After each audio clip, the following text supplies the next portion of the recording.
નમસ્કાર દર્શક મિત્રો, મિસ્ટર ગુજરાત ન્યૂઝમાં આપનું સ્વાગત છે।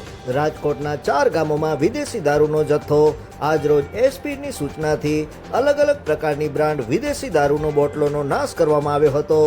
ધોરાજી, ઉપલેટા, જામકંડોરણા, ભાયાવદર આમ 4 તાલુકામાં જે વિદેશી દારૂનો જથ્થો પોલીસ તંત્ર દ્વારા પકડવામાં આવ્યો હોય અને દર વર્ષે આ વિદેશી દારૂની બોટલોનો નાશ કરવામાં આવતો હોય છે, ત્યારે આજ રોજ રાજકોટ જિલ્લા એસપીની સૂચના મુજબ ધોરાજી, ઉપલેટા, જામકંડોરણામાં અને ભાયાવદરમાં જે વિદેશી દારૂ પોલીસ પકડી પાડવામાં આવેલ જથ્થો, જેમાં ધોરાજી તાલુકામાં પકડી પાડેલ વિદેશી દારૂની બોટલો 3328, ઉપલેટા તાલુકામાંથી વિદેશી પકડી પાડેલ બોટલો 1833, ભાયાવદર તાલુકામાં 6109 બોટલો અને જામકંડોરણા તાલુકા વિસ્તારમાં વિદેશી દારૂ ભરેલી બોટલો 7222, તેનો ટોટલ બોટલ જથ્થો નંગ 18,492, મુદ્દામાલ કિંમત 81,24,620 આજ રોજ ઉચ્ચ પોલીસ અધિકારીઓ અને કર્મચારીઓ અને ઉચ્ચ અધિકારીઓની ઉપસ્થિતિમાં આ વિદેશી દારૂનો બોટલો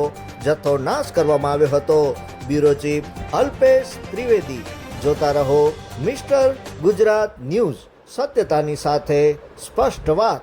આજરોજ ધોરાજી સબ ડિવિઝનમાં આઈએમએફએલ નાશનો કાર્યક્રમ રાખવામાં આવ્યો છે, જેમાં ધોરાજી સબ ડિવિઝનના 3 પોલીસ સ્ટેશન, ધોરાજી તાલુકા, ઉપલેટા અને ભાયાવદર અને જેતપુર સબ ડિવિઝનના જામકંડોરણા પોલીસ સ્ટેશનના પણ આઈએમએફએલનો નાશ કરવામાં આવ્યો છે।